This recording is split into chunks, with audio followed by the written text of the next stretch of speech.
Estamos aprendiendo acerca de las doctrinas de nuestro Señor y específicamente la doctrina de la neumatología, que es del Espíritu Santo, con las preguntas de doctrina. Hemos visto dos ya preguntas y hoy vamos a aprender una nueva. Es la pregunta número 3 de neumatología. ¿Se alcanza a ver? ¿Ah? Está un poco... Ya esa es la primera. La tercera, la nueva. Ese. Ya. ¿Sí alcanzan a ver?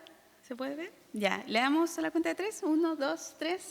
¿Dónde vive el Espíritu Santo cuando una persona se salva?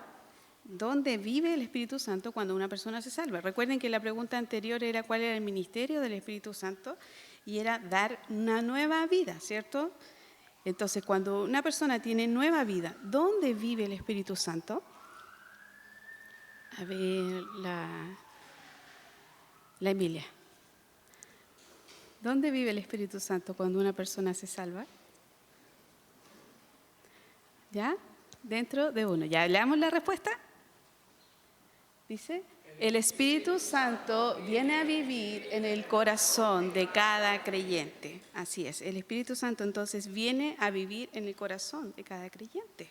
Ya cuando una persona se salva, pone su fe en el Señor Jesucristo, Él nos sella con su Espíritu y Él viene a morar, a habitar en el corazón de cada creyente, ¿ya?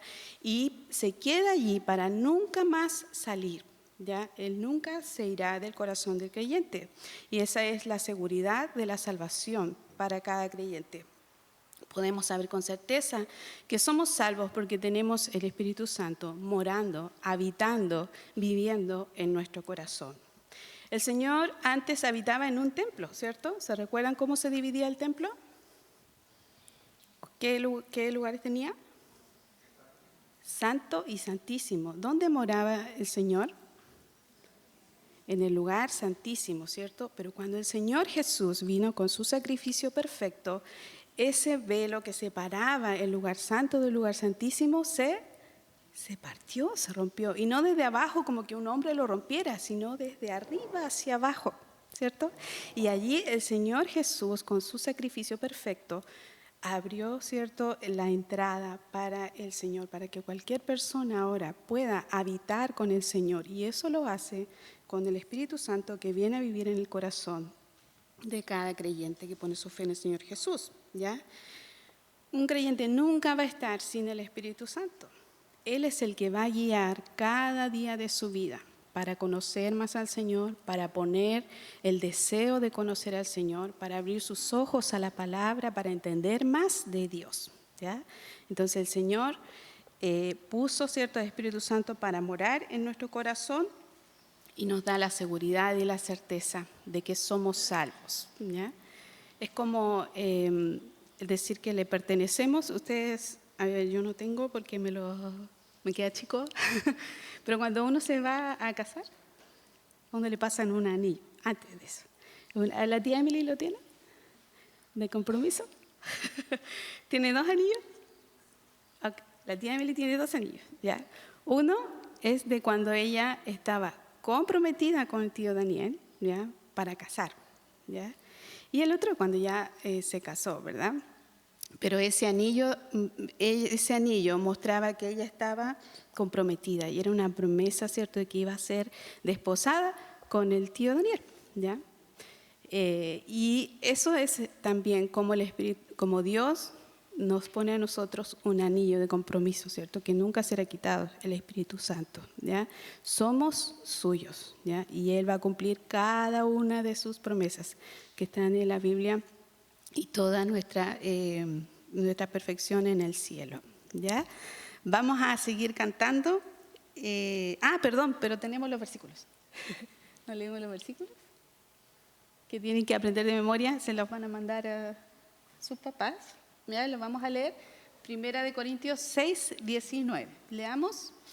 ¿O ignoráis que vuestro cuerpo es templo del Espíritu Santo, el cual está en vosotros, el cual tenéis de Dios y que no sois vuestros. Entonces, nuestro cuerpo es el templo ahora, es el lugar donde el Espíritu Santo vive, el lugar de su morada, ¿ya? Por lo tanto, también tenemos que cuidar nuestro cuerpo. Y además, otro versículo dice, Romanos 8:9, leamos. Mas vosotros no vivís según la carne, sino según el Espíritu, si es que el Espíritu de Dios mora en vosotros. Y si alguno no tiene el Espíritu de Cristo, no es de él. Entonces, la señal, ¿cierto?, de que somos hijos de Dios es el Espíritu Santo morando dentro de nosotros, ¿ya? ¿Cómo sabes con certeza de que el Espíritu Santo mora en ti? El Espíritu Santo nos guía a amar al Señor, nos guía a conocer más su palabra y nos guía a la verdad. ¿Y sabemos cuál es la verdad? Santifícalos con tu verdad, tu palabra es verdad. Entonces, el Espíritu Santo nos va a guiar a conocer la verdad de Dios en su palabra. Esa es nuestra guía de vida. ¿Ya? Entonces, como conclusión, ¿cierto? El Espíritu Santo permanece, vive, mora dentro de cada creyente para nunca irse. ¿Ya? Antes habitaba en un tabernáculo, ahora vive en cada persona, ¿ya? En el corazón de cada creyente. ¿Vamos a cantar? Entonces, la segunda alabanza, maravillosa es esta nueva vida que el Señor nos ha dado.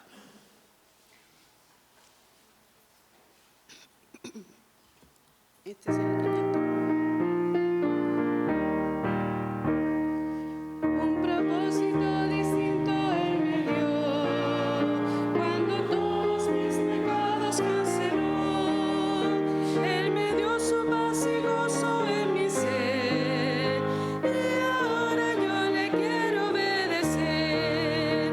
Maravillosa es la nueva vida, maravillosa es la redención, maravilloso es el gran amor de Cristo, maravillosa es su salvación y su obra de transformación.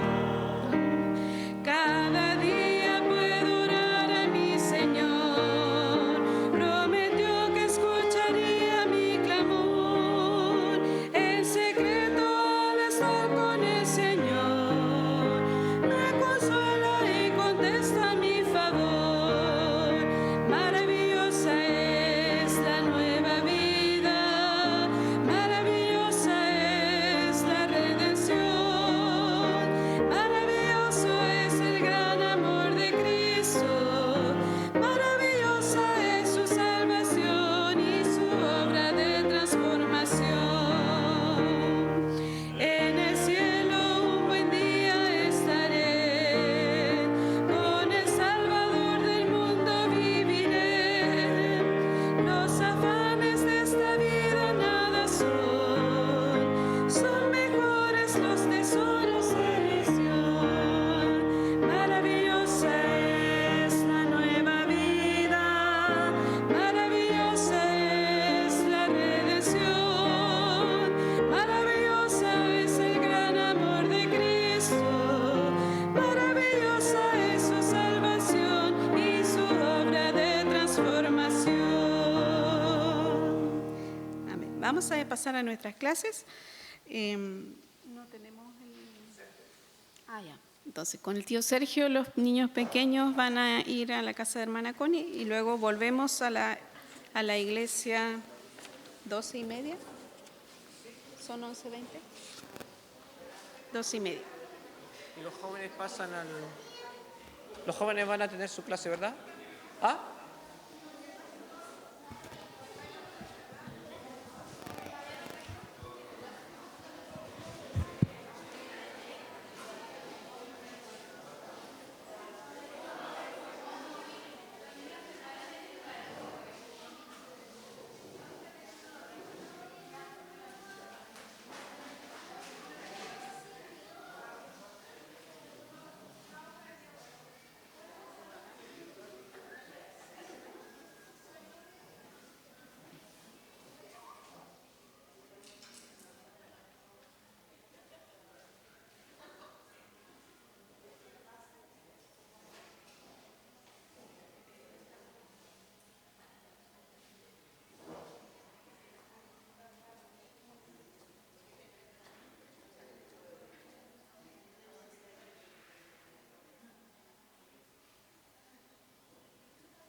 Ok, vamos a buscar en nuestras Biblias Mateo capítulo 22. Mateo capítulo 22. ¿Me escuchan, cierto? Ya. ¿Cómo? No se ve casi nada, sí. Si tienen sus hojas, todavía nos faltaba un poquito de terminar la última hoja que les pasé.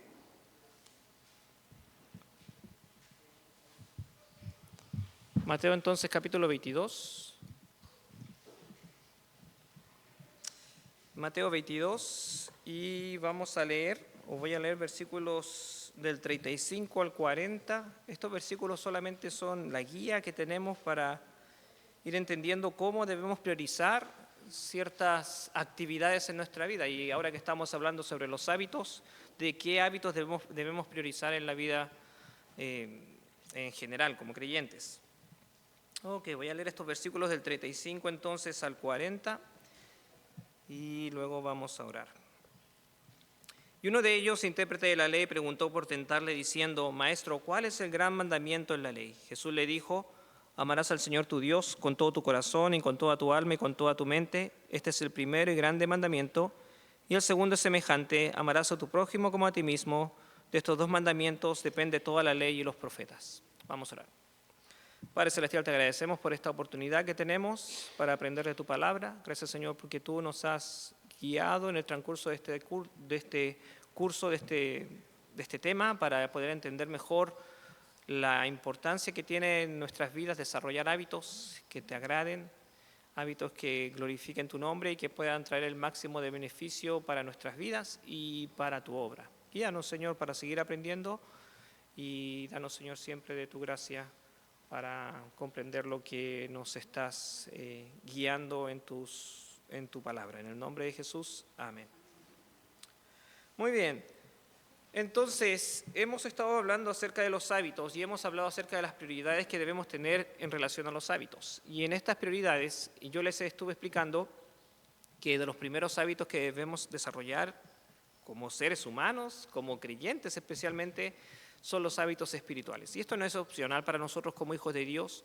Tenemos que tener en prioridad esos hábitos: leer la Biblia, orar, asistir a la iglesia, ofrendar, servir a otros. Esos son hábitos que tienen que ver con el área espiritual y que deben siempre ser nuestro principal foco en nuestra vida en general, hermanos. Siempre debemos enfocarnos primero que todo en los hábitos espirituales. Luego habíamos hablado de que hay otros hábitos que son muy importantes también, pero ocupan ya un segundo lugar o tercer lugar. En el segundo lugar habíamos hablado acerca de los hábitos familiares.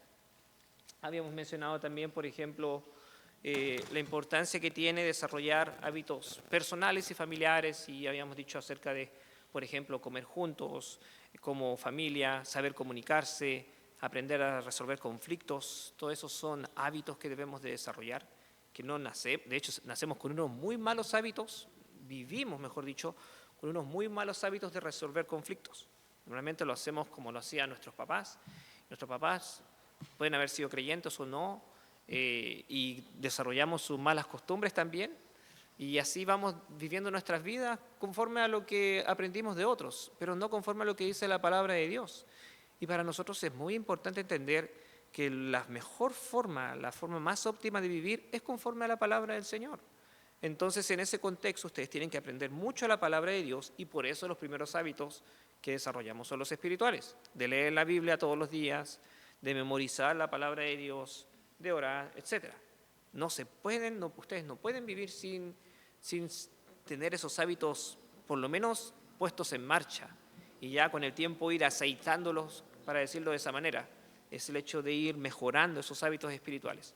Y luego vienen los familiares, personales, cuando ustedes tienen, por ejemplo, metas, ahí podemos hablar también en hábitos personales: manejar bien el tiempo, hacer ejercicio, comer bien, etc. Son hábitos que ustedes tienen que aprender a también tener en cuenta en sus vidas como hijos de Dios. Y después, la semana pasada comenzamos a hablar de lo que eran los hábitos vocacionales. Y esto tiene que ver ya específicamente con el área de nuestro trabajo, donde Dios nos ha puesto o nos ha puesto ahí para desempeñar alguna labor. Y habíamos visto algunos principios que nos guiaban en relación a esos hábitos vocacionales del trabajo.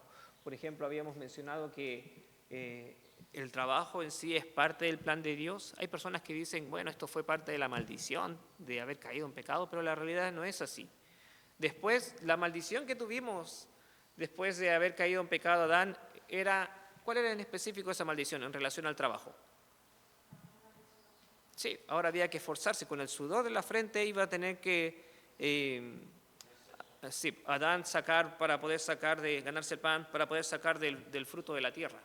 Pero el punto ahí no era que el trabajo era la maldición, sino todo lo que involucra y la pena o el esfuerzo que involucra ganarse un poco de dinero. Entonces, pero el trabajo siempre estuvo ahí. Antes de eso, Adán tenía varias tareas, era cuidar administrar de lo que Dios le había entregado, del huerto, de nombrar a los animales, de señorear, de multiplicarse en la tierra, de fructificar, todo eso. Eran tareas que tenía que hacer, eran trabajos. Y recuerden que cuando vamos al cielo, vamos a seguir trabajando, no vamos a estar en una nube, ¿okay? Vamos a estar trabajando. Entonces, eso no va a escapar de nuestras vidas, el trabajo. Solo que ahora trabajamos a veces con alegrías, a veces nos cuesta bastante el trabajo.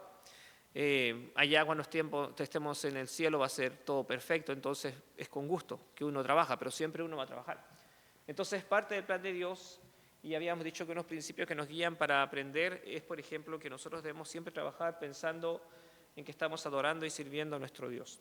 Eso es muy importante, hermanos. Adorar y servir a nuestro Dios es lo que hacemos cuando trabajamos.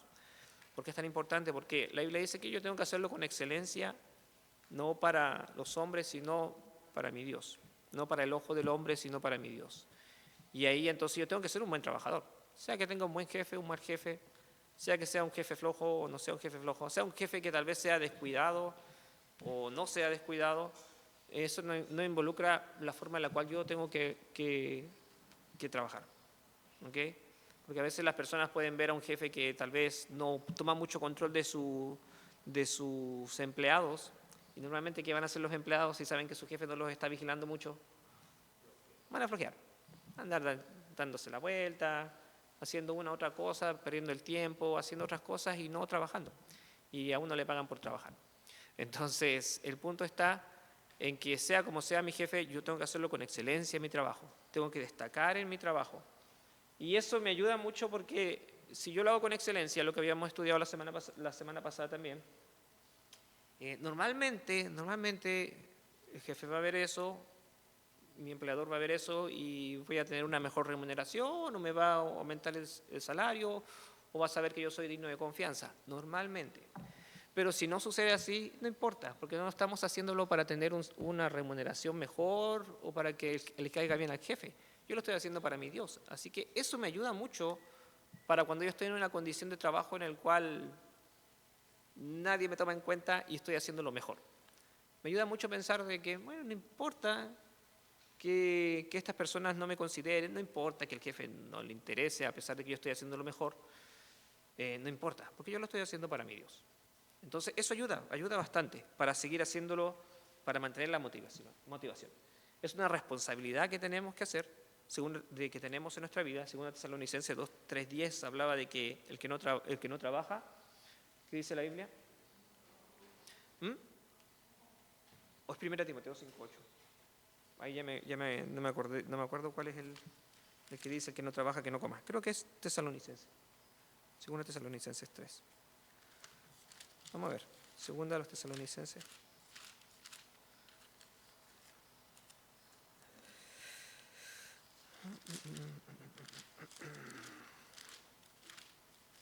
Ya, segunda Tesalonicenses 3, sí. Es el 3:10, es el que estaba pensando en este momento, porque también cuando estábamos con vosotros os ordenábamos esto: si alguno no quiere trabajar, tampoco coma. ¿Okay? Entonces ahí está el punto, es una responsabilidad. Si no trabajas, no comes, tienes que comer y para eso tienes que trabajar. Y ahí está el punto también en el contexto de cómo la iglesia tiene que siempre ayudar a otros, pero también hay condiciones en las cuales esa ayuda se tiene que llevar a cabo. Y una de ellas es que no podemos estar alimentando a flojos. Hay personas que pasan necesidades en la iglesia y la iglesia tiene que ayudarles, sí, en lo que se pueda. Hermanos le ayudan, pero nunca hay que alimentar la flojera. Pero hay situaciones en las cuales a veces es difícil encontrar trabajo y uno como iglesia puede estar ayudando en ese sentido. Igual a personas que ustedes ven en la calle, etc. Pueden ayudarles como un acto de misericordia, pero tampoco pueden alimentar a flojos si ustedes saben que ellos pueden trabajar y no lo quieren hacer. Y entonces se tiene que hacer con integridad y diligencia también. Integridad y diligencia siempre es lo que nosotros hacemos en nuestro trabajo. En esta esfera de trabajo, los hábitos que teníamos que desarrollar era la organización, tenemos que ser personas ordenadas, tenemos que aprender a manejar bien el tiempo. Ya vamos a ver ahí organización, 1 Corintios capítulo 4, versículo 2. 1 Corintios capítulo 4, versículo 2. Esperen unos segundos, hermano. Por mientras, por favor, busquen que me estén buscando todos estos versículos que están en la primera línea. En la primera franja, para no decir primera línea, porque ya muy mala reputación esa frase.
Muy bien.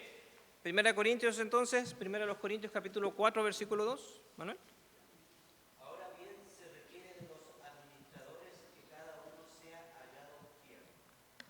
Ok, estamos hablando entonces de la fidelidad, de la organización. El siguiente versículo, 1 Corintios 14, 40, ¿quién lo tiene?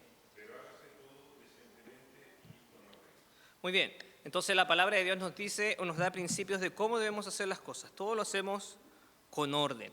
Y es el punto de la organización. Cuando hablamos de una persona que es organizada, pensamos en alguien que tiene todas las cosas de su vida en orden. Es bastante más fácil mantener las cosas en desorden que empezar a organizar cosas y que todo resulte como debe resultar. Pero la palabra de Dios nos dice que debemos de ser organizados y planificar.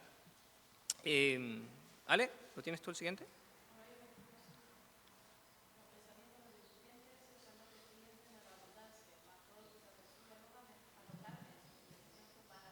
Ya, muy bien. Proverbios entonces 21:5 nos dice que debemos ser diligentes y esa diligencia produce abundancia, pero también nos da esa advertencia de que si hacemos algo sin pensarlo, sin tener siquiera un concepto de cómo va a avanzar en el futuro, vamos a estar haciendo algo que no va a traer el beneficio que esperamos. Entonces, la palabra de Dios nos exhorta a tener mucho cuidado, a organizarnos, a ser fieles en lo que hacemos, a tener esa idea de voy a planear, siempre lo dejo en las manos de Dios porque Dios siempre tiene una forma a veces diferente de cómo va a guiar lo que nosotros queremos o estamos planeando hacer, pero siempre confiando y entendiendo que yo tengo que tener un plan para las cosas que hacemos. Para la siguiente etapa de la construcción yo tengo un plan como pastor de cómo vamos a ir construyendo, pero también lo debemos dejar en las manos del Señor porque al final es el Señor el que va guiándonos de la mejor manera. Pero debemos siempre tener un plan de cómo vamos a ir funcionando. ¿Alanis?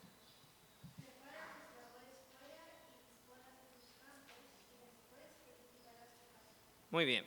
Entonces, prepara tus labores fuera. Otra vez, dilo.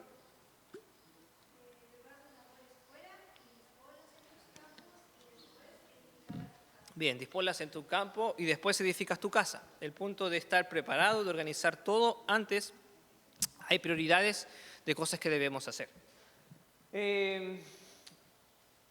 Entonces estábamos, Proverbios 21:5, 24:27, y ahora vamos al Salmo 90. Ahí sí voy a tener un ratito, Salmo 90, versículo 12, perdón. Salmo 90, versículo 12, sí.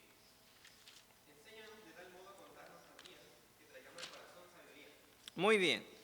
Ok, entonces, hace un par de semanas atrás estuve hablando en relación a este pasaje, Salmo 90, versículo 12, exactamente el día que fue el tiempo de final de año, final y principio de año, el 31.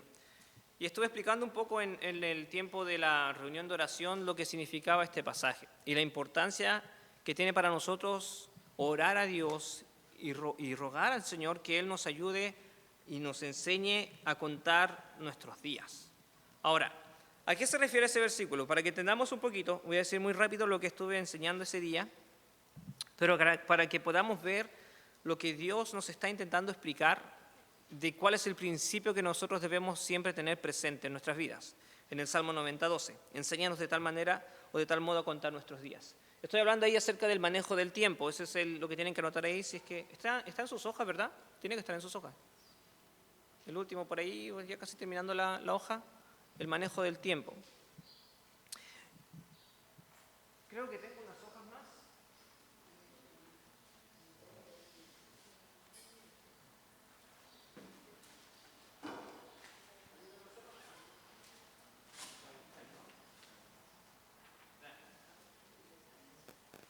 Para los que no tienen hojas, a los que todavía les faltan, hay varias, así que primero para los que no tienen y después para los que se les quedó en la casa. Para los que no tienen hojas, ahí, esa fue la última hoja que vimos la semana pasada, si mal no recuerdo. Bien, y ahí se nos acabaron las hojas.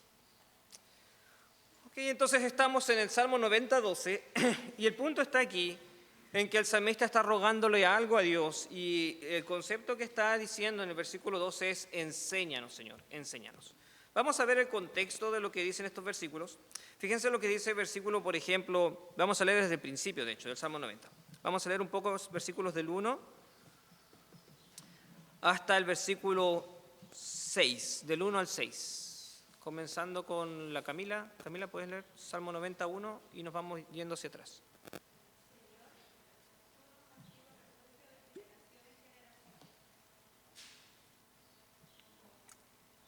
Keila.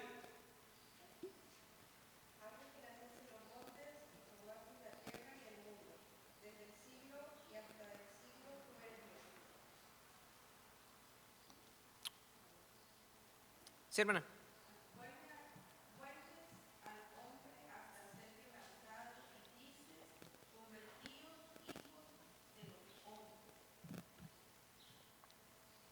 Versículo 4, hermano Alex. Si lo puede leer. 94, la hermana Rosa.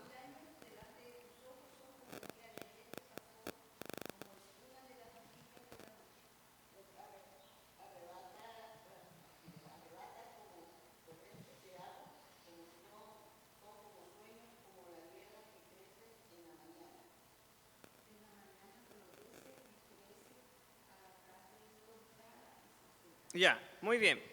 Vamos entonces a ver un poquito de lo que está diciendo estos versículos. Versículos 1 y versículo 2 nos está hablando acerca de algo sobre nuestro Dios.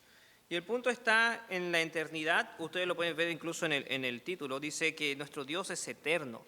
Y eso es lo que está retratando estos versículos. Dice, por ejemplo, Señor, tú nos has sido refugio de generación en generación. ¿Qué es el punto de decir de generación en generación?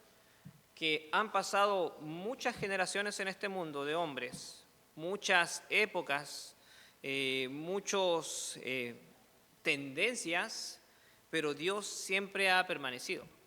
Que ese es el punto que está enfatizando este hombre. El salmista está enfatizando de que Dios ha visto todas las generaciones de este mundo y es lógico. Aún dice el Señor que Él estuvo antes, dice en el versículo 2, que naciesen los montes y se formase la tierra. Está hablando entonces de su eternidad. Antes de que hubiera este mundo, Dios estaba presente. Y después habla en el versículo 3, y está hablando de cómo somos nosotros, qué tan débiles somos nosotros, y el concepto de que nuestra vida es corta. Somos finitos en este mundo y algún día vamos a desaparecer. Y eso es lo que dice el versículo 3, cuando dice, vuelves al hombre hasta ser quebrantado y dices, convertido hijo de los hombres, porque 1000 años delante de tus ojos son como el día de ayer, que pasó hoy como una de las vigilias de la noche. Los arrebatas como con torrentes de aguas, son como sueño, como la hierba que crece en la mañana florece y crece, ese es su nombre. Rápidamente, ustedes pueden apreciarlo en sus hijos, qué tan rápido crecen. Yo me acuerdo cuando Nicole tenía 12 años, 13 años, más o menos, que fue cuando la conocí. Esa edad te conocimos más o menos, ¿no? Cuando tenías como 12, 11, por ahí. 12 años conocimos a la Nicole. Y la Nicole ahora tiene hijos que... Tu hija, la Natacha, ¿tiene cuánto? 15 años tiene la Natacha, tiene 3 hijos. Entonces, el tiempo pasa muy rápido. Yo me acuerdo que conocí al Christopher cuando era bien chiquitito, el Christopher, y ahora está gigante el Christopher y el Diego y todos los hijos de la Nicole. Lo mismo, los hijos del Marcelo, uno los conoció pequeñitos. El otro día veíamos unas fotos cuando estábamos buscando fotos para hacer lo que era la presentación de la iglesia, y el Bastián estaba así, chiquitito, y ahora el Bastián no está así. Entonces crece muy rápido, y lo mismo veo en mis hijos. Ya mi hija esta semana cumplió 10 años, la mayor. Yo pienso ya en 8 años más, menos de lo que resta, ya va a tener mayor de edad, va a estar en la universidad seguramente. Bueno, y quién sabe lo que Dios tenga para su vida. Pero el tiempo pasa muy rápido, hermanos. Entonces eso es lo que está diciendo estos versículos. En la mañana florece, crece muy rápido todo ser humano, pero a la tarde ya es cortado. Y así pasa nuestra vida, de un momento a otro ya estamos ya llegando a nuestros años de vejez. Y dice, la tarde es cortada y se seca. Y el punto está en que está haciendo este contraste entre que Dios siempre permanece, todas las generaciones pasan delante de Él, Él siempre está ahí, pero nosotros crecemos rápido y morimos. Entonces, ¿por qué está intentando enfatizar eso el salmista? Porque el punto al que quiere llegar es el concepto del versículo 12, cuando dice, enséñanos de tal modo a contar nuestros días. ¿Por qué dice la palabra aquí enseñarnos? ¿Qué es lo que el salmista quiere que aprendamos nosotros? De acuerdo a lo que dice este versículo, muy sencillo. Enséñanos a qué? A contar nuestros días. Y ahora, ¿por qué es tan importante contar nuestros días? Porque acaba de decir en el versículo 6, acaba de decir que nuestros días pasan muy rápidos y que son muy cortos en este mundo. Entonces, por eso está hablándole al salmista, a Dios, y le está rogando, enséñanos a contar los días. Y ahora, ¿por qué cuando ustedes ven la palabra enséñanos a contar, hay algo que está infiriendo el salmista ahí acerca de nosotros mismos? Si nos dice enséñanos a contar, ¿qué es lo que está infiriendo el salmista? Que no sabemos, exacto. El punto está en que nosotros no sabemos contar nuestros días. El punto está en que nosotros desperdiciamos mucho de nuestra vida en cosas que no deberíamos desperdiciar, y después cuando estamos viejos decimos, ay, si hubiera gastado mayor tiempo, por ejemplo, la gente del mundo hasta eso no más llega, pero también es algo bueno. Si hubiera gastado más tiempo mejor en mi familia antes de estar tan obsesionado en mi trabajo. Y ahí se arrepienten en el tiempo cuando están en la cama y a punto de morir, hubieras pasado más tiempo con mi familia, aprovechado más las cosas bonitas de la vida. Hay otros que dicen, si hubiera pasado más tiempo en vez de estar tan obsesionado de trabajar, en pasear. Eso es a lo que más llega. Pero para nosotros como creyentes es más importante entender también que pasar tiempo con la familia es muy importante, indudablemente, es algo que Dios nos demanda. Tener tiempo de recreación, lo dice Eclesiastés también, pero también tener tiempo con el Señor, eso es lo más importante. Ustedes recuerden siempre que el tiempo que pasan con Dios, leyendo su Biblia, orando, nunca es un tiempo desperdiciado, nunca es un tiempo que ustedes se van a arrepentir de haberlo gastado en eso. Entonces, el punto está entonces en que el salmista está dando por sentado que nosotros desperdiciamos mucho de nuestra vida y no sabemos contar nuestros días. Por eso dice enséñanos. Enséñanos es algo que debemos aprender. Hay algo que debemos aprender. Ahora, ¿por qué desperdiciamos tanto nuestra vida? ¿Por qué desperdiciamos tanto nuestros días? Los siguientes versículos del 7 al 11 nos mencionan esa idea de porque nosotros somos pecadores y no sabemos muchas cosas. Dice versículo 7, porque con tu furor somos consumidos y con tu ira somos turbados. Pusiste nuestras maldades delante de ti, nuestros yerros a la luz de tu rostro. ¿De qué están hablando de? Por eso nos equivocamos tanto, porque somos pecadores. Está hablando de yerros. Está hablando de la idea de siempre me voy a equivocar, mi pecado está delante de mí. Porque todos nuestros días declinan a causa de tu ira. Y eso habla también de por qué nosotros tenemos que morir, por el hecho de que el pecado está en el mundo. Si Adán no hubiera pecado, seríamos eternos. Entonces, el punto está en que el pecado entró y por eso entró la muerte. Y también la muerte para un hombre pecador fue un acto de misericordia también de Dios. El hecho de que muramos fue bueno porque es bueno por el hecho de que somos pecadores. Y la única forma de deshacerse del pecado es cuando recibimos a Cristo como Salvador personal y después de morir, la Biblia dice que resucitamos glorificados y ya no tenemos problema más con el pecado. Pero nacemos siendo pecadores. Entonces, es bueno que se termine nuestra vida de pecado. Entonces, fue una consecuencia, una maldición por el pecado, pero también un acto de misericordia de nuestro Dios. Versículo 9 dice, acabamos nuestros años como un pensamiento. Ahí otra vez, tan rápido. Si ustedes pueden, para que tengan alguna idea, nosotros pensamos como 10.000, tenemos alrededor de 10.000 pensamientos en el día. 10.000 pensamientos. O sea, es tan rápido lo que pensamos que hay muchas cosas que pensamos durante el transcurso del día. Y eso es el punto. Los pensamientos van de un momento a otro, ustedes están pensando lo que yo les estoy diciendo, pero no están los 50 minutos que pasamos aquí o 40, bueno, la hora que pasamos aquí, no están todo el rato pendientes de mí. A veces sus pensamientos se van hacia otros lados y de repente cuando escuchan algo que Dios toca sus corazones, vuelven otra vez como a conectarse y pensar lo que les acabo de decir. Pero el punto está en que sus mentes deambulan de pensamiento en pensamiento. Y eso es lo que está diciendo estos versículos. Que nuestros años son así, pasan. Pum, pum, pum, pum. Ya estamos a 2026. 2025 pasó volando. La construcción pasó volando. Todo lo que tenía que ver con este año 2025 que pasó muy rápido. Y ahora viene el 2026. Yo siempre, una de las cosas que animo a los jóvenes cuando están a punto de casarse, por ejemplo, que algo que me ayudó a mí, aparte de que uno tiene que siempre hacer las cosas para la gloria del Señor, pero una de las cosas que me ayudó cuando el tiempo que yo estaba de novio, ahora que hablaron de mi esposa y su anillo, una de las cosas que me ayudó a mí para saber esperar hasta que nos casáramos con mi esposa, y porque ella vivía en Brasil, pasamos mucho tiempo separados, 1 año y tanto, era siempre que tuve ese pensamiento de que el tiempo pasa súper rápido, muy rápido.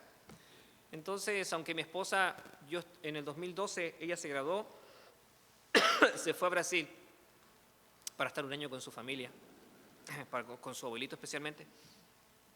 Y yo me quedé todavía 1 año ahí en Estados Unidos, no nos vimos en ese año, y después, terminando mi carrera, yo me regresé acá, y después fui a verle, y después recién al otro año nos casamos. En mi mente siempre tenía ese concepto de el tiempo realmente pasa muy rápido. Entonces eso me ayudó mucho a saber esperar hasta que pudiéramos estar juntos. Y ahora yo pienso, llevamos 11 años casados, pasó rápido. Entonces eso es el punto de este versículo. Pasa muy rápido. Los días de nuestra edad son 70 años, ahí está hablando de la brevedad de la vida. Si es los más robustos son 80 años, hoy en día vivimos un poco más, pero con todo su fortaleza es molestia y trabajo. Y es la realidad. Cuando estamos en los 80 años, cuando estamos en los 40, ya nos cuesta mucho hacer cosas que cuando teníamos 20 era más sencillo hacer. Eso también, ustedes tienen que pensarlo de esa manera también, de que los años de la vejez son años bien difíciles, con dolores que uno tiene y todo eso. Por eso tienen que hacer ejercicio y mantenerse lo mejor posible para los años de la vejez. Y eso es lo que el salmista está intentando reflejar en estos versículos. Cómo nuestra vida pasa rápido, cómo es por causa del pecado, cómo también sufrimos o tenemos dolores y dificultades en nuestra vejez también por causa del pecado. Versículo 11, ¿quién conoce el poder de tu ira y tu indignación según que debe ser temido? Y por eso el versículo 12 dice, enséñame a contar los días, Dios. Porque ahora, o sea, cuando esté joven, quiero aprovechar el mejor tiempo.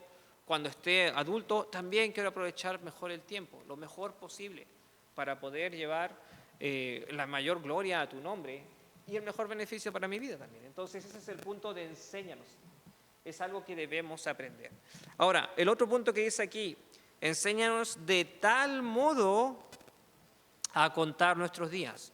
Y quiero enfatizar esa idea de tal modo. De tal modo, cuando ustedes dicen de tal modo, se están refiriendo a algo que tiene que ver con extensión.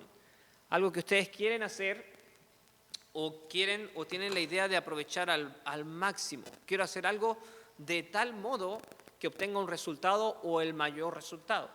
Entonces, esa es la oración que está pidiendo el salmista. Enséñame de tal modo en que pueda aprovechar todo al máximo esta vida que tú me has entregado aquí en la tierra.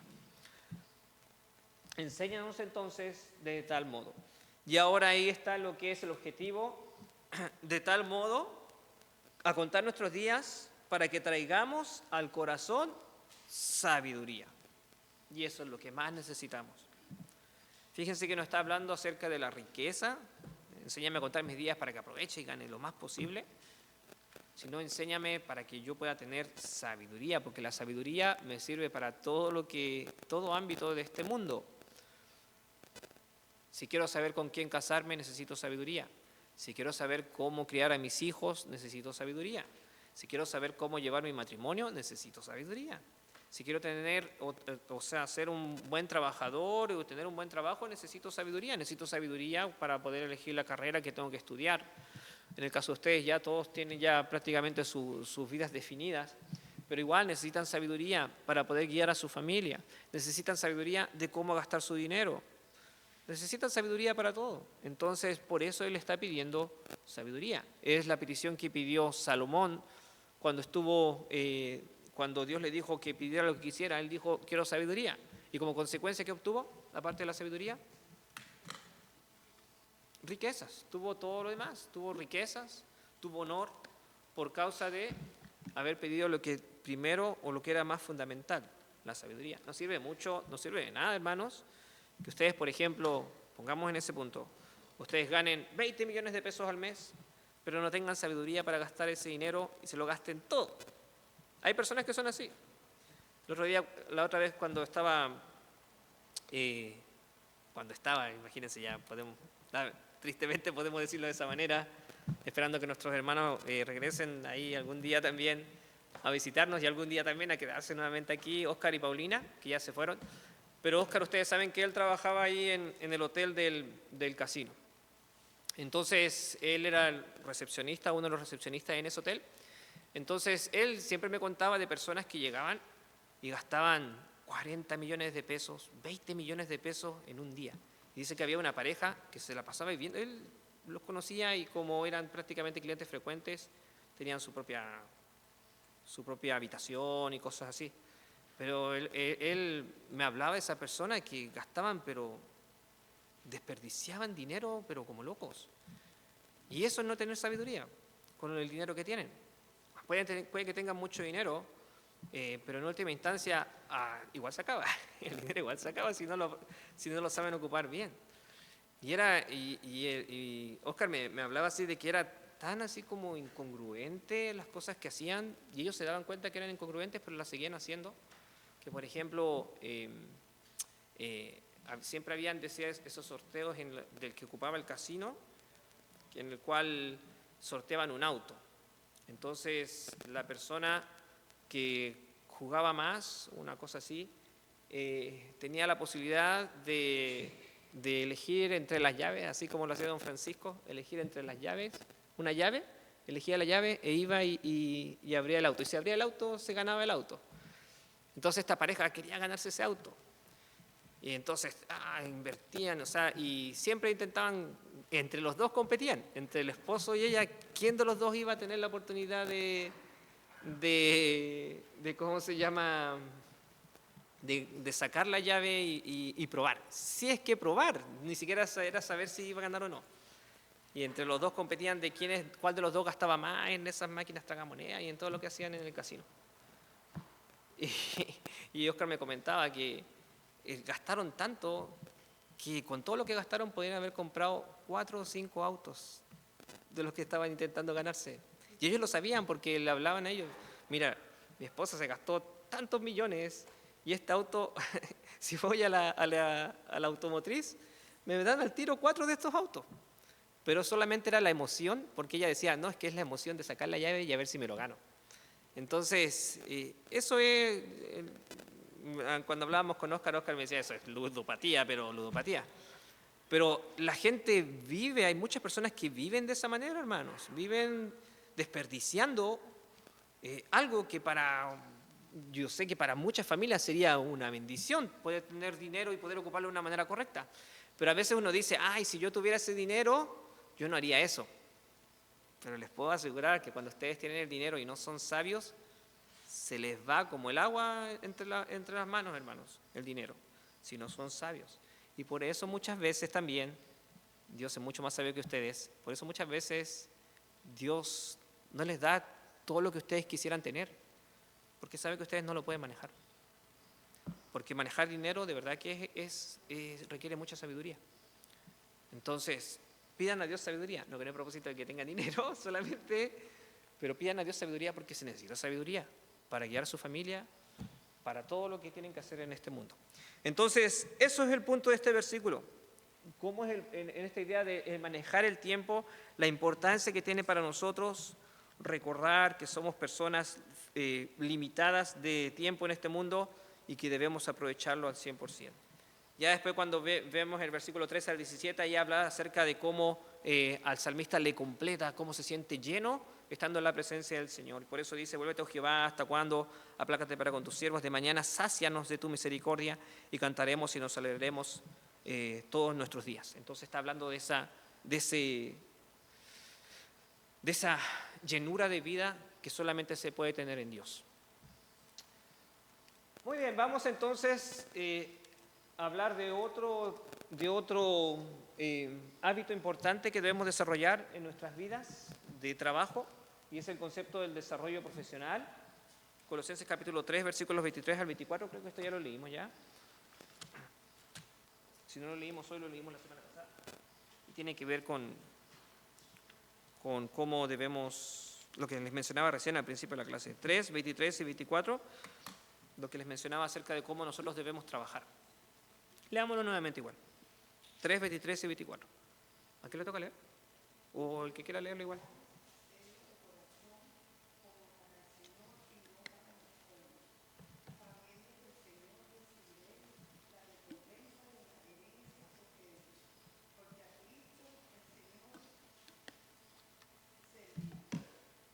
Muy bien. Entonces, en estos versículos se nos habla, lo que mencionaba al principio, hacer las cosas para nuestro Dios. No solo pensando en el hombre, sino entendiendo que la recompensa incluso, porque si no tenemos recompensa de nuestro jefe, la recompensa la voy a obtener del Señor. O sea, Dios siempre es muy bueno con nosotros, Dios siempre nos va a cuidar y Él siempre va a dar lo mejor para quienes somos sus hijos. Así que en eso debemos confiar.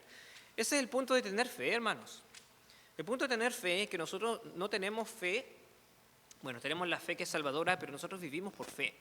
El punto es, vivir por fe no significa que nosotros vivimos creyendo cosas que no sabemos si van a pasar. Por ejemplo, tengo fe de que voy a tener el auto que yo quiero, tengo fe que yo voy a tener la casa que yo quiero. No sé si va a pasar o no, pero de lo que sí puedo tener fe y en lo que yo tengo fe son cosas concretas de la palabra del Señor. Por ejemplo, en este versículo que dice, sabiendo que del Señor recibiréis la recompensa de la herencia. Y esto está hablando acerca de todo lo que es nuestra vida espiritual, pero también redunda, y en otros pasajes lo menciona de esa manera también, de cómo el Señor se preocupa de nosotros. Y Él, por ejemplo, nos da para sostenernos, nos da para que tengamos abrigo.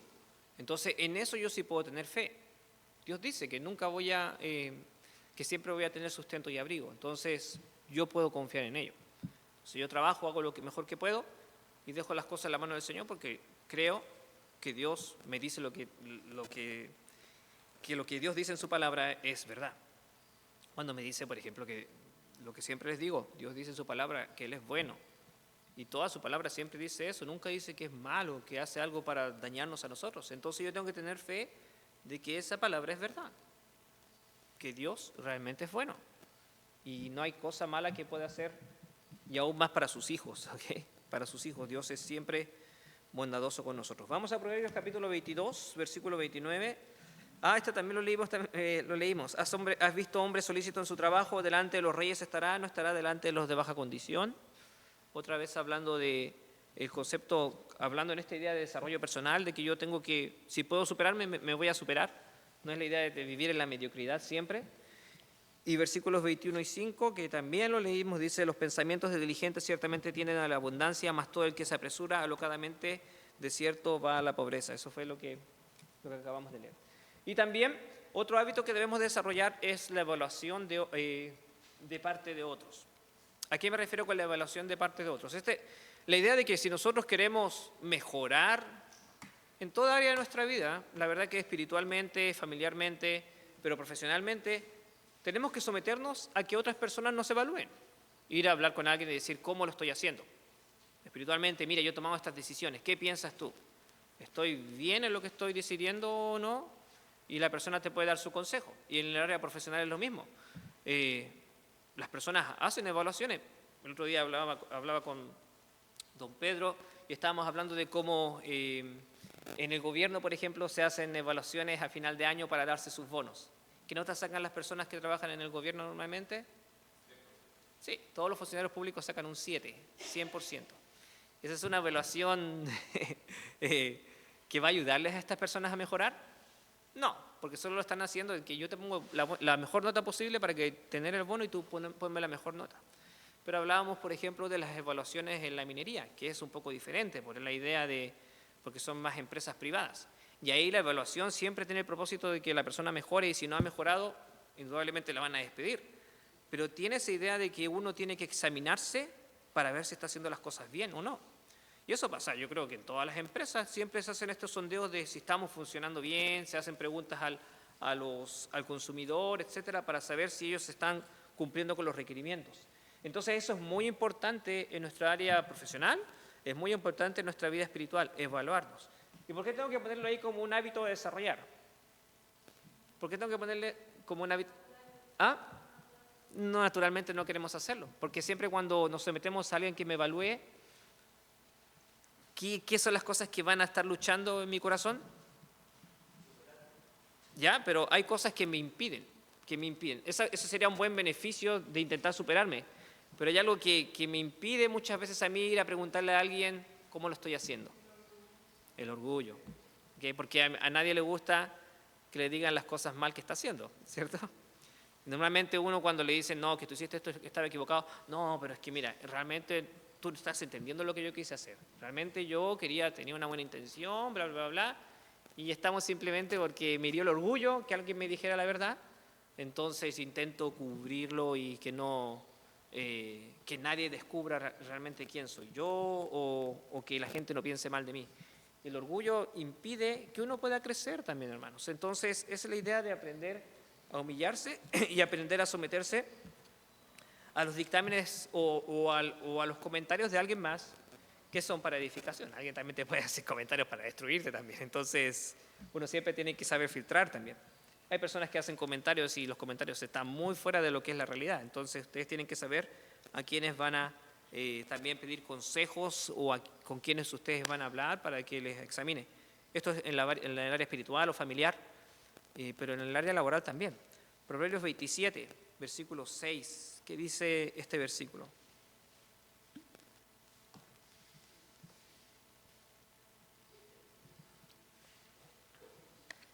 Proverbios 27, 6.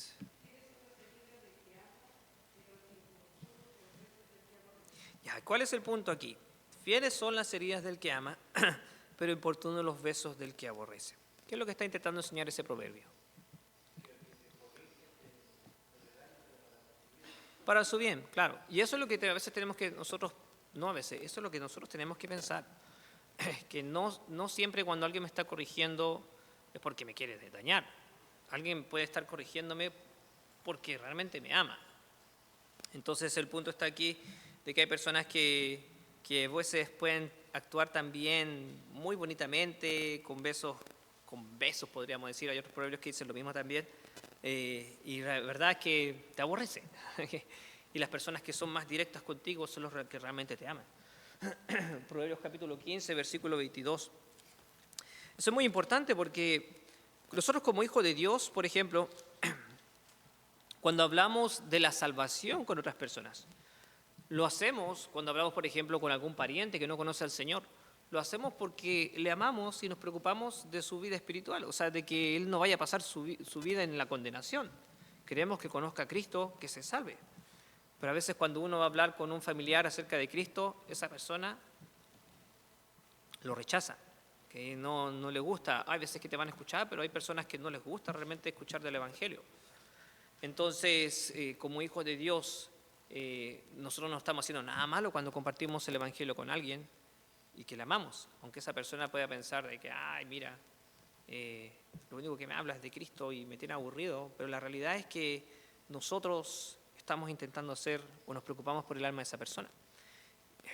Cuando hay un pecado en alguno de nuestros hijos o un pecado en alguien cercano, en un amigo, y nosotros le decimos que, mira, eso está mal lo que hiciste, es un pecado. Puede que mi amigo me diga, se enoje o se moleste, pero realmente yo le estoy amando porque le estoy diciendo la realidad. Y no estoy diciendo simplemente, no, tú lo hiciste bien, tú sigue adelante nomás, no te preocupes. Me estoy dañando a una persona si yo consiento en lo que él está haciendo. Ahora siempre hay que hablar con sabiduría también, no hay que andar repartiendo palos por todos lados, pero siempre hay que hablar con sabiduría también con las personas. Proverbios capítulo 15, versículo 22.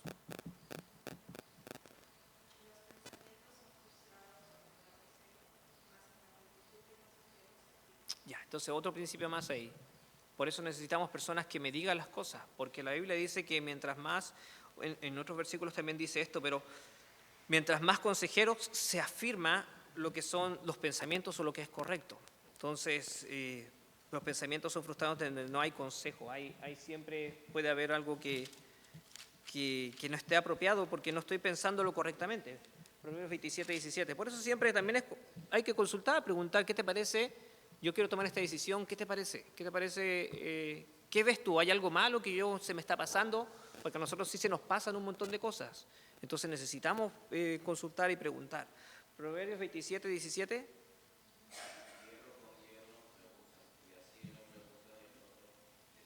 Ya, muy bien. Entonces, hierro con hierro se aguzan. Tiene que ver con la idea de que entre dos hierros se van golpeando para poder sacar filo. Entonces, es lo mismo entre los amigos. Los amigos que saben golpearse en un buen sentido de saber corregirse, va a ir mejorando, van a ir siendo más eficientes en todo lo que tienen que hacer. Muy bien. ¿Qué es? Ya. Si alcanzamos a pasar algo más. Ahora, vamos a pasar ahora a lo que es la esfera social. Estamos hablando de hábitos en el ambiente espiritual, en la esfera espiritual, ya hablamos los hábitos que debemos desarrollar. Esto no está escrito en sus hojas todavía, y eso ya terminó la hoja, la número 8. Estuvimos hablando acerca de desarrollar hábitos en la parte familiar, personal. Estuvimos hablando también ahora acerca del área vocacional, y ahora vamos a hablar sobre el área social. ¿Y cuál es el punto aquí? ¿Por qué tengo que desarrollar hábitos en mi área social? El punto al que yo me estoy enfocando específicamente es que yo tengo que llegar a mis amigos, saber hablar con mis amigos, con mis vecinos, por ejemplo, o con quienes compartimos aquí en la iglesia. Eso es la parte social. Y aquí ya me estoy saliendo más del área familiar. El área familiar tiene que ver con un contexto en el cual yo desarrollo hábitos, pasar tiempo con mi familia, comiendo, etcétera. Pero también tengo que desarrollar esos hábitos que son sociales, de compartir con amigos, con vecinos, con las personas de la iglesia. Ahora, ¿por qué es importante hablar de esto, hermanos? ¿Por qué sería importante hablar de esta área social? Porque hay personas que son bien antisociales. O sea, y dicen, bueno, con que yo me enfoque en mi vida nomás y me da igual los demás. ¿Por qué sería tan importante el área social?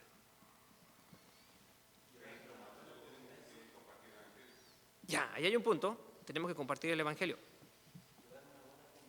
Llevar buena convivencia con los demás. Hay muchas cosas que la palabra de Dios nos habla acerca de tratar con nuestro prójimo. Entonces, si yo no sé hablar con mi prójimo o tratar con mi prójimo, y yo solo soy un antisocial, entonces hay muchas cosas que yo no puedo cumplir o no estoy cumpliendo de la palabra del Señor. Y por eso es tan importante desarrollar el hábito o el área social. Ahora, en esta esfera social, todos tenemos que aprender algo, hermanos, porque todos de una u otra manera nos equivocamos. Hay personas que se equivocan en el concepto de que no hablan mucho y, por ejemplo, no hablan con las personas de la iglesia. Y hay personas que se van al otro extremo y no tienen nada de malo que hablen demasiado, pero hablan demasiado, pero solo de sí mismos nomás, y no dejan hablar a la otra persona. Entonces no hay una realmente comunión social ahí, no hay algo que se está desarrollando. Y por eso tienen que ustedes aprender a comunicarse, a tener hábitos que agraden al Señor y que sean apropiados. Por eso tienen que desarrollar hábitos en la esfera social. Vamos a Proverbios 18, versículo 24, ya que estamos en Proverbios ahora. Proverbios 18, versículo 24.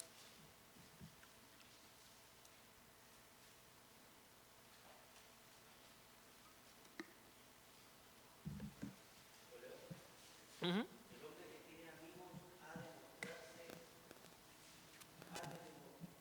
¿A demostrarse?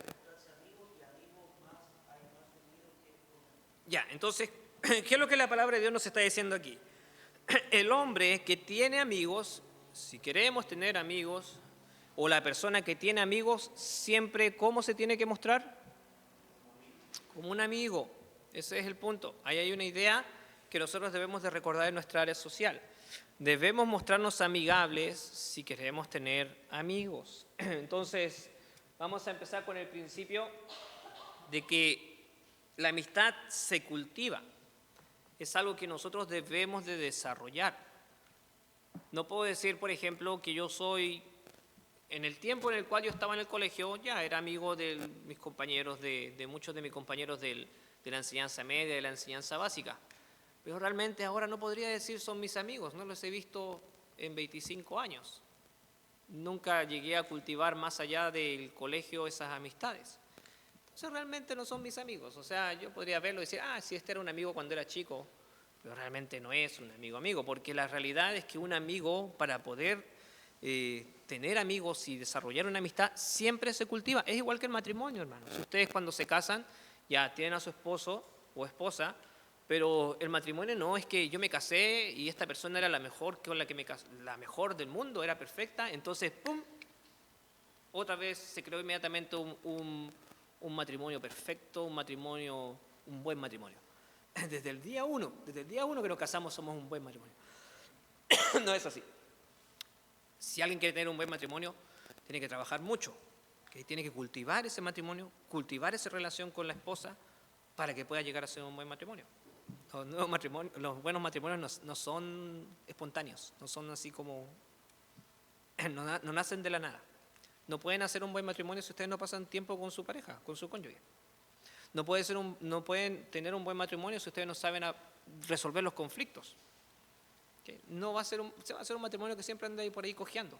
Pero sí pueden tener un buen matrimonio, sí es posible, pero tienen que trabajar. Y la idea es, trabajar me refiero en la relación, no trabajar necesariamente tengan que trabajar. Si necesitan trabajar, no hay problema en trabajar, tienen que trabajar, o sea, en el ámbito secular, pero en la relación. Y en la amistad es exactamente lo mismo. Tienen que cultivar amistades. Tiene que mostrarse amigo, ese es el punto. Mostrarse amigo, ¿cuál es la idea de mostrarse amigo? El hombre que tiene amigos ha de mostrarse amigo, tiene que ver con este concepto de que uno toma la iniciativa. Uno tiene que ser o buscar instancias para tener amistad. Mostrar, me dice interés, pero es interés genuino por la persona. Ser real. Estar dispuesto a dar de nosotros mismos. Y cuando hablo de dar de nosotros mismos, a dar de mi tiempo para poder crear amistad. En el condominio que estoy acá, que estamos con mi esposa, ahí viven 300 personas. Hay 300 departamentos, no viven 300 personas, viven por lo bajo 1000 personas. Y es una buena instancia. Yo me he dado cuenta que vivir en un condominio, aunque hay 1.000.000 de problemas ahí, Pero es una buena instancia para hacer amigos. ¿Y con qué propósito? Con los propósitos que voy a mencionar antes, pero uno de ellos es compartir el Evangelio. Entonces, yo intento compartir con las personas que están ahí a mi alrededor. Como les comentaba antes, me metí a un grupo de jardinería. No me interesa para nada la jardinería. Jamás he plantado plantado una semilla en mi vida y jamás. La única vez que planté algo fue en el colegio, cuando tenía como en séptimo básico, un poroto que a uno lo hacen plantar. Yo me acuerdo que un amigo mío plantó, no sé si eso habrá sido sí o no, pero si lo habrá hecho legalmente o no, pero me acuerdo que eran 2 semanas plantando un poroto, un mes, y mi amigo cuando llegó con su planta, era así una media mata de un porotito que había puesto, y yo llegué con mi planta ni siquiera brotó, ni siquiera salió así un pedacito de... Era lo único que no le había salido nada y había que llevarlo, y qué vergüenza más grande, y llevé prácticamente el poroto estaba igual. El profesor tiene que haber pensado, no hizo nada. Pero ya, la idea es que yo no tengo ni idea de plantas, no me interesa, no soy muy amante ni de las plantas ni de los animales, la realidad. No significa que uno no tenga que cuidarlos. Pero me metí a ese grupo de plantas. ¿Por qué? Porque quiero ser amigos. ¿Porque necesito amigos? ¿Porque estoy solo? No. Porque hay un propósito por el cual uno tiene que mostrarse amigo y tomar la iniciativa. Porque quiero compartirles el Evangelio. Okay. Entonces, estoy intentando, mis vecinos de abajo son una familia son muy buenos ellos, muy buenos en relación a la actitud que tienen, los pensamientos que tienen en relación a la comunidad, pero ellos no son creyentes. De hecho, mi vecino es ateo. Su esposa me comentó que no, él es ateo, pero y ella también nunca ha ido a la iglesia, no le interesa nada de la iglesia. Igual les invité para Navidad, pero no vino. Y aún así estaba así un poco, no porque no quisiera invitarle, pero estaba un poco aprensivo de invitarle inmediatamente a la iglesia, porque no le quiero meter así, aunque yo les quiero compartir el Evangelio, eso sí tiene un propósito muy específico, pero tampoco quiero pisotearlos porque yo sé que, o sea, si les doy con un pisotón, se van a arrancar, ¿okay? Se van a esquivar. Entonces, pero igual les invité porque dije, ya, bueno, sería una buena instancia. Y la vecina me dijo, sí, muchas gracias, pero no vinieron, porque yo sabía que era muy poco probable, pero igual había una oportunidad ahí. Pero eso no me quita de que yo no quisiera seguir siendo amigos con ellos. Ellos tienen 2 niños, y sus niños están bien cerca de la edad de mis hijos, entonces siempre hablo con ellos acerca de los niños. Ella incluso todo el tiempo ha hecho homeschool, y eso que no es creyente. Y me hablaba acerca de homeschool, y me decía que era difícil para ella porque todos los homeschool que ella veía que ella buscaba, todos tenían que ver con cosas religiosas. Y ella decía, y la realidad es que podría decir, sí, yo creo en Cristo y cosas así, pero ella no cree en Cristo, nada, entonces no quería, mentir entrando a una de estas páginas web que algunos de ustedes ocupan, que dicen, por ejemplo, que por lo menos la familia tiene que ir a la iglesia, cosas así, cuando ellos no van para nada a la iglesia. Y no necesariamente porque tuviera ética de no mentir, sino porque decía, ¿por qué van a pillar a mis hijos? Porque si le van a preguntar algo de Jesús y mis hijos no tienen ni idea de nada de Jesús. Entonces decía, van a pillarlos, entonces mejor no quería meterse en algo así. Pero el punto está en que de a poquito hemos ido teniendo una relación un poco más estrecha. Nosotros les dimos regalos de Navidad a los niños de ellos. Y eso, la verdad que dar ese regalo nomás, hermanos, siempre han tenido una muy buena actitud hacia nosotros, pero dio una actitud aún más mayor, y ellos así como que fueron muy, muy agradecidos. Hasta el niñito vino y, muchas gracias por darme un regalo, y era algo muy sencillo, si no nos costó nada, pero ellos estaban súper agradecidos porque le habíamos dado un regalo. Después me dijeron, nos comprometió al próximo año darle el regalo a su hijo. Y yo le dije, no se preocupe si es solamente queremos darle algo porque sí nomás. Pero ahí, por ejemplo, igual le dimos a los niñitos de arriba y gastamos de nuestro dinero, que no nos sobra tampoco el dinero, pero gastamos con el propósito de mostrarnos amigos. ¿Esa es la idea? ¿Se entiende o no? De mostrarse amigos. Ayer, por ejemplo, la vecina habló antes de ayer habló con mi esposa, estuve hablando con él, con el vecino. Yo me pongo a hablar con él, a él le gusta andar en bicicleta, me pongo a hablar con él de las bicicletas. Y a mí no me interesa la bicicleta, la realidad. Pero me pongo a hablar de las bicicletas y él, el fanático de andar en bicicleta. Y yo el otro día les comenté, yo tengo el plan de salir con él a andar en bicicleta. Y a mí no me gusta andar en bicicleta, pero lo voy a hacer porque quiero mostrarme amigo, porque quiero ser más cercano a él. Y eso a él le gusta, porque como que encuentra a alguien así como, no, mira, a él también le gusta la bicicleta, pero a mí realmente no me gusta. Pero solamente, tampoco le estoy mintiendo, solamente que me intereso en lo que él está haciendo. Esa es la idea, interesarse. Y la vecina el día anterior le dijo a mi esposa, de ayer sábado, si los niños salen a jugar, avíseme para yo también sacar a mis hijos. Porque los niños como ahora están haciendo homeschool, bueno, ahora están en vacaciones, pero los niños dicen que mis hijos son re flojos, se la pasan todo el día ahí si pudieran pasarse todo el día, exacto, en el departamento jugando videos, se lo pasarían jugando otros videos. Entonces tengo que sacarlos, dice, porque están flojeando mucho. Entonces me dijo a mí, le dijo a mi esposa y nos dijo, si sacan a sus hijos, avísenos para que salgan para que puedan salir. Entonces, y mi esposa dijo, ya, pues entonces mañana vamos a salir. O sea, salimos a jugar en la área común. Entonces vamos a golpearle el departamento para que salgan los niños. Entonces a las 10 de la mañana, porque era lo único que podía, y aparte que los niños tienen problema con el sol también, y son alérgicos a la luz solar así tan fuerte. Entonces tenían que salir en la mañana o muy en la tarde. Entonces ya en la mañana los sacamos, 10 de la mañana fuimos y salimos con los niños. Entonces estaban los niños jugando y el vecino y la vecina también salieron, así que yo estuve hablando con ellos como unas 2 horas.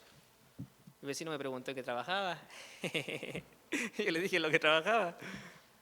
Pero aún así yo le expliqué en lo que trabajaba y todo, pero aún así todavía estoy así como de a poquitito siendo más cercano con él. O sea, por ejemplo, ellos sabían que nosotros vamos a la iglesia desde siempre, porque ellos a veces hacen actividades día domingo en el condominio y yo siempre les digo, no puedo porque nosotros estamos en la iglesia. Hágalo cualquier otro día, su día de jardinería, hágalo el sábado, pero no puedo el día domingo porque yo tengo que ir a la iglesia. Entonces ellos sabían que yo iba a la iglesia. Ellos no sabían que yo era el pastor de la iglesia. Porque no había oportunidad de que yo les hubiera conversado de eso y nunca me habían preguntado en qué trabajaba. Pero ayer estaba hablando con el vecino y me preguntó, ¿y usted en qué trabaja, vecino? Porque yo sé que trabaja, él es técnico en gas, en donde trabaja, hace sus turnos, sé todo, porque cuando yo hablo con él, prácticamente yo soy el que lo entrevista, ¿se entiende? Como conversando y yo le hago preguntas, porque esa es la idea de hacerse amigo. Cuando ustedes quieran hablar con alguien, ustedes tienen que preguntarle a esa persona. Cuando quieren hacer amigo de alguien, ustedes no se ponen a hablar de su vida.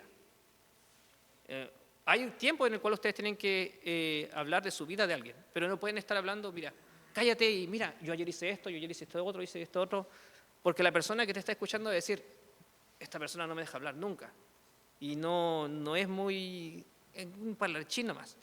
Entonces, cuando ustedes quieren hacerse amigo de alguien, ustedes tienen que hablar un poco de su vida, si es que les pregunta, ir hablando, pero hablando del tema que le gusta a esta persona.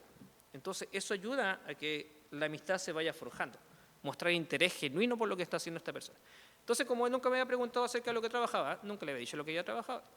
Yo ya me sabía toda su vida porque yo le pregunté acerca del gas, y le dije, mire, yo quiero cambiar el califón acá arriba, ¿cómo lo hago aquí, vecino? Y me puse a contar de cuántos tipos de califón había y cosas así, que le conviene, vecino. Y me dijo, bueno, si lo quiere cambiar, usted me avisa y yo subo ahí con mis herramientas y lo podemos hacer. Y le dije, sí, vecino, cuando pueda, porque de verdad tampoco tengo plata para comprarme un califón como él me dijo. Pero era el punto de poder hablar más con él. Entonces ayer él sí me preguntó, me dijo, ¿y usted qué trabaja? Nunca le he preguntado. Entonces y ahí aproveché de hablarle más de lo que trabajo.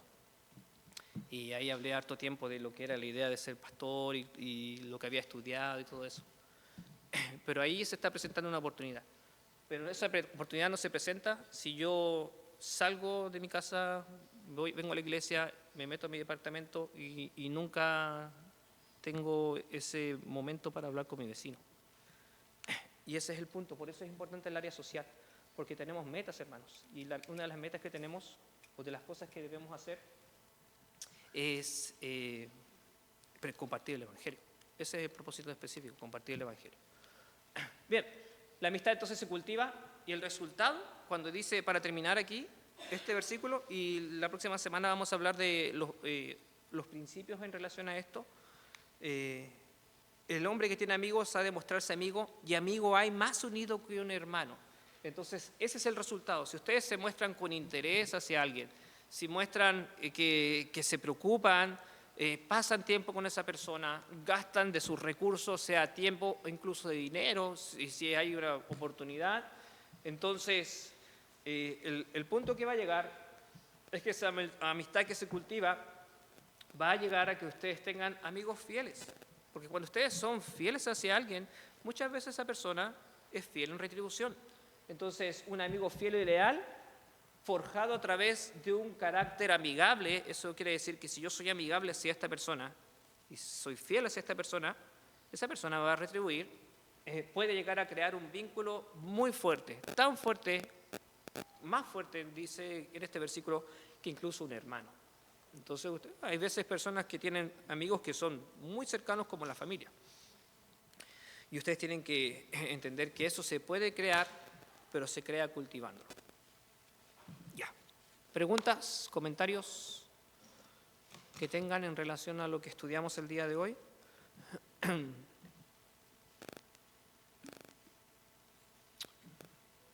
¿Todo claro? ¿Algún comentario? ¿Cero comentario también?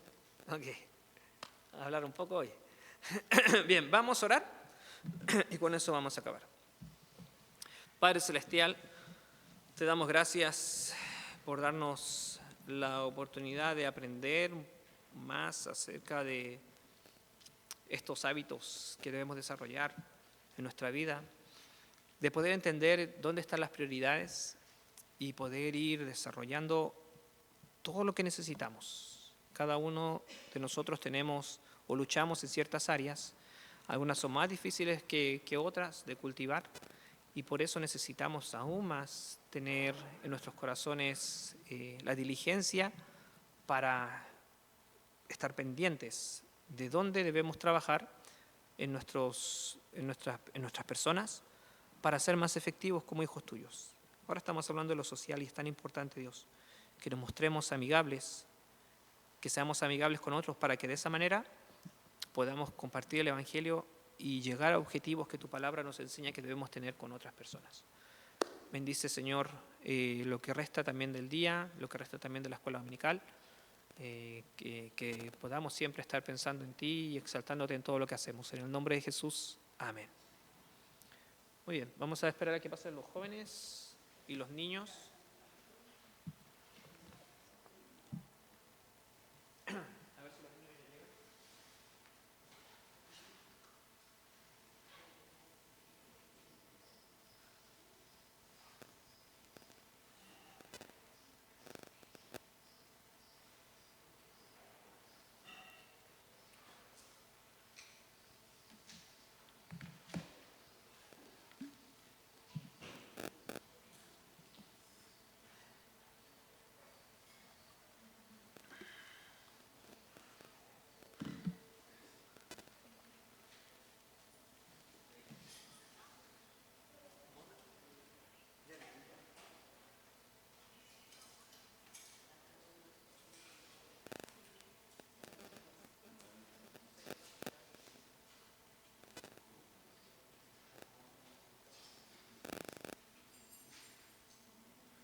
Bien, vamos a dar término a la escuela dominical. Vamos a cantar la última alabanza, No cambiará, ya, para despedirnos.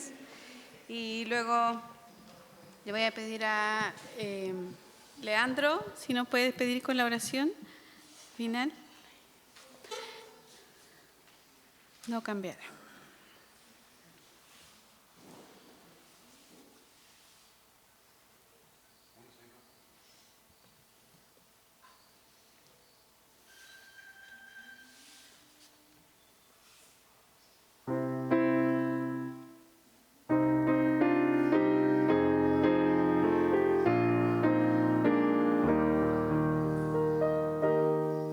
Soy del Padre fiel, sabe quién yo soy, por la fe más tendré, no cambia ayer ni hoy. Al caer o vencer me apoyará, su perdón, protección conmigo irá. No cambiará, igual será. Cristo no ha cambiado y no cambiará. Qué gran amigo tan puro y digno. Cristo no ha cambiado y no cambiará. El amor del Señor nos apartará, en su ley confiaré y en su fidelidad. En temor o dolor, si no veo su faz, su poder por doquier conmigo está. No cambiará, igual será. Cristo no ha cambiado y no cambiará. Qué gran amigo tan puro y digno. Cristo no ha cambiado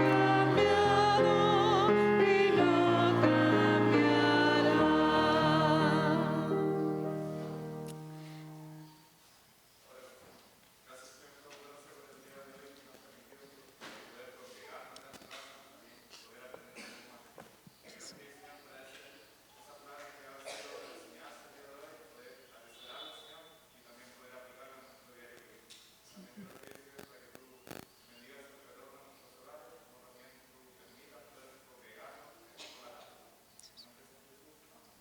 Amén. Estamos despedidos.